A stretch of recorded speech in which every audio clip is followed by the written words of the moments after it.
1947 August 15 இந்தியாவுக்கு சுதந்திரம் கிடைக்கும் போது காந்தி அந்த இடத்துல இல்லவே இல்லை அப்படின்னு சொன்னா நீங்க நம்புவீங்களா? இண்டிபெண்டன்ஸ்க்கு முன்னாடி இந்தியாவில் ரெண்டு முக்கிய கட்சிகள் இருந்தது. ஒன்னு வந்து காங்கிரஸ், இன்னொன்று வந்து முஸ்லீம் லீக் பார்ட்டி.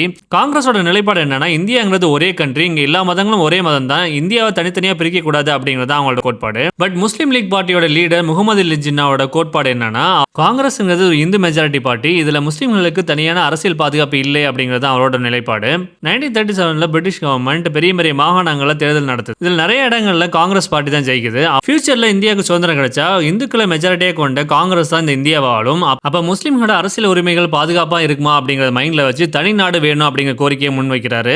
இந்த ப்ராப்ளம் கொஞ்சம் கொஞ்சமா பெருசாகி நாடு முழுவதும் கல்கட்டா, பஞ்சாப் மாதிரி இடங்கள்ல ஒரு கம்யூனல் வயலன்ஸ் ஏற்படுத்து. இதுல ஆயிரக்கணக்கான மக்கள் இறக்குறாங்க. அப்ப காங்கிரஸோட முக்கிய தலைவரான நேரு, சர்தார் வல்லபாய் பட்டேல் அவங்க முன்னாடி ரெண்டு ஆப்ஷன் தான் இருக்கு. ஆப்ஷன் ஏ ஒரு யுனைடெடான இந்தியா, பட் காங்கிரஸ் லீக் பார்ட்டிக்கு இடையில ஒரு கான்ஃபிளிக்ட் இருந்துட்டே இருக்கும். ஒரு ஸ்ட்ராங்கான அரசு அமைகிறது ரொம்ப கஷ்டம். ஆப்ஷன் பி இந்தியாவை தனித்தனி கண்ட்ரியா பிரிச்சு இந்த ப்ராப்ளத்துக்கு நிரந்தர சொல்யூஷன் கண்டுபிடிக்கிறது. அது மட்டும் இல்லாம எந்த ஒரு கான்ஃபிளிக்டும் இல்லாத ஸ்ட்ராங்கான சென்ட்ரல் கவர்மெண்ட் அமைக்க முடியும். சோ நேருவும் பட்டேலும் பிராக்டிகலான வழியான ஆப்ஷன் பி தேர்ந்தெடுக்கிறாங்க. இந்தியா பாகிஸ்தான் தனித்தனி நாடா பிரியுது. இந்த ப்ராப்ளம்னால சுதந்திரம் கிடைக்கும் போது இந்து முஸ்லீம் கல்கத்தால ஒருத்தர் மாத்தி கொண்டுட்டு இருந்தாங்க.